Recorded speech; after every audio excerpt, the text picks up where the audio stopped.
Hey, what's going on, guys? This is Lord Nova 2000, and all day I've been doing scary videos and stuff like that. And I'm a cryptid lover, which means I study in the cryptid and the supernatural. So you know what that means. Today we're here to react to four scary skinwalker stories. If you don't know what a skinwalker is, the skinwalker is a Native American witch, and a witch in Native American culture is a male 100%, while a witch in European culture is a female. So a skinwalker can transform into anything. Wolf, coyote, birds. They can even take human form, even insect form. They have like a skull face and they have like white pierced eyes. They can transform into anything and have like supernatural strength. So with that being said, let's get on with this. Oh, and the only reason I know about this is because, well, my grandfather, he's Cherokee, and so am I. So with that being said, let's get into the video. Boom. Scary story time. Just creepy. Wait, let me sit back for this. Sit back. Hey guys, make sure to follow me on social media and submit your own stories. Subscribe for more chilling videos. Okay, I will. I will after. When I was 17, I was living in a small town called Orange Grove in Texas. It was a main city, Texas. but I lived in the outskirts, so it had no lights, and it's really, really dark and freaky. There are so many stories about this place and the town next to it, but I never thought I would be able to tell a story myself. It was around mid-December, and about midnight. I had just had a fight with my mom and walked out to the road to calm down.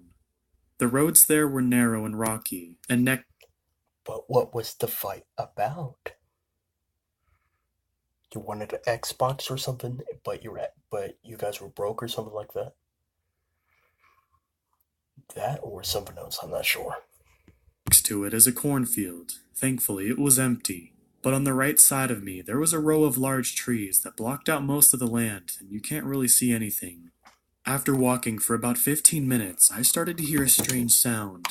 It sounded like a bunch of whistles and howls. And of course, I started to get scared. I was tempted to turn around, but I was still pissed off, and I didn't want to go back to my mom's. I was on the phone with my grandfather, whom was on his way to come pick me up. I figured I would just wait for him. But then my phone suddenly cut off and it said low battery, which is weird because I remembered charging it. I put my phone in my pocket and looked toward the trees. At this point, I was stopped and standing in an empty cornfield since it was closer to the road, and a single street light. The light was low. As I was waiting, I could see a car approaching. They had their high beams on. And it was those really bright ones where the car doesn't even have to be close, and you can see everything. It was at that moment I saw it hiding on the side of a tree. I nearly threw up at the sight of this thing. Its body looked about the size of a cow, but its head and neck were long. It had wavy hair throughout its neck and on top of its head, like it was a person. The rest of the body was a lighter color and didn't look right. I heard those howls and whistles again, and I saw it making its way across the road.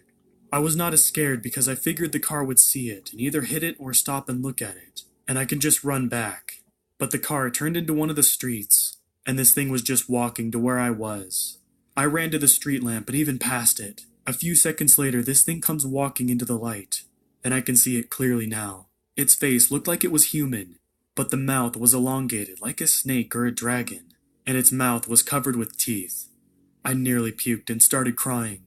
My life flashed before my eyes, and I heard its howl begin to get closer. It must have been a miracle or something, but my grandfather drove up the road just behind me and told me to get in after shouting.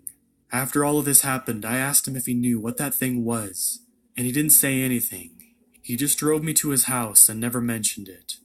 The next day, I told my brother, and he thought it was funny, until later that night I heard a kitten meowing at his window. It's weird, because my brother and his girlfriend have a weakness for cute things, and we're about to go out and find it. But for some reason, I felt uneasy and said, just wait and leave it. We could hear something meowing, getting lower and lower, until it got demonic.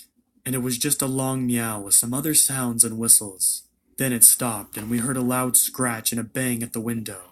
Oh I fuck didn't no. sleep at night for months after this. It wasn't until my friend Colin, who took interest in it, told me that his sister had been seeing something like that, in the same road that I had, about 4 nights after I had seen it, and that it tried to run her off the road, Then another friend said she would see something peeking out of the cornfields when it was full, and he could see something very large crashing through it. About a week later, Colin went to the police station to ask about the road and learned there were a lot of open investigations of missing people spanning from 10 years back. Oh, To fuck this no. day, I never go down that road at night, and I'll never forget what I saw. Fuck that.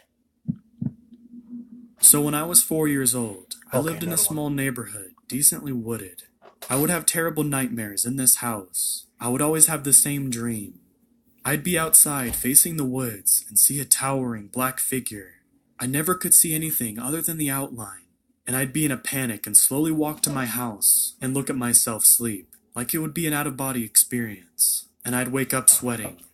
So after I had this dream 5 or so times, I awoke to a tapping at my window. Hey guys, just a little heads up. Whenever I react to something like this, I always like to look around, in case of, you know.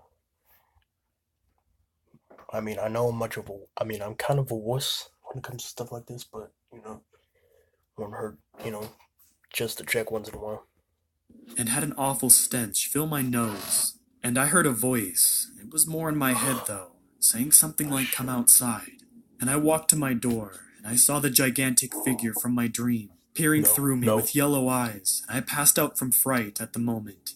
I woke up on the floor at 6 a.m., and I thought I had dreamed it, and went back to bed, being the little kid I was. This experience dubbed my anxiety. Okay. It happened about 4 months ago.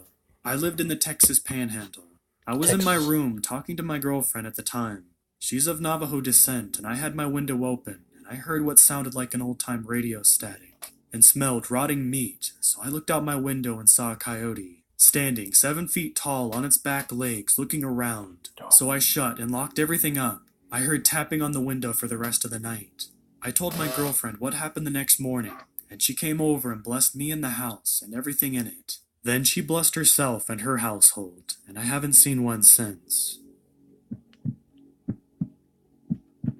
When I was about 5 years old, I used to live in an isolated region in Arizona, in the Navajo reservation near a little town called Steamboat. The land belonged to my great-grandmother, and not much was built there, only a couple houses and some graves. I used to love it there, me just running around with all of this land to explore. I lived there with my 2 brothers and 1 sister, mother, stepfather, and great-grandma. Being Navajo, I commonly used to hear the term skinwalker, and how they can curse people just by taking such things like the victim's hair, urine, nails, and saliva. I never really thought much about it though, until that one night. It was a typical, busy, cold night. My parents left somewhere for the night with my great-grandmother, and my older brother and sister headed into town. All there was me and my brother, who was about 7 at the time. I decided to go to sleep, being ordered to by my mom, who had just left minutes after I fell asleep. Being asleep, I was alarmed by what seemed to be knocks at my window. I didn't really think much about it. Instead, I tried to fall back asleep, hoping my mom returns back soon. I go back to sleep. I woke up in shock, barks coming from all around the house. These didn't sound like our dogs we had at the ranch, as all of them sounded exactly the same when compared to each other. It sounded like 4 or 5 surrounding the house. I was scared, being only 5. I had no idea what to do. Those 5 minutes of hiding under the blanket crying as 4 or 5 coyotes surround the house. I looked in the living room and the TV was on with my stepdad sleeping. Made my way into the living room and tried to wake up my mom. She wakes up with the barking continuing. Just go to sleep, they'll go away. I try to sleep, crying, scared, traumatized. The next morning was strange. No sleep, no acknowledgement. No one was talking about it. It was like it never happened. Mom remembers it, but she doesn't talk about it. My stepfather runs into the house. The sheep. We rushed outside, leaving our food behind, and what happened to our sheep was devastating. They were all gone. No trace. Nothing. So far, I'm clueless in why the sheep were gone, and where those coyotes came from.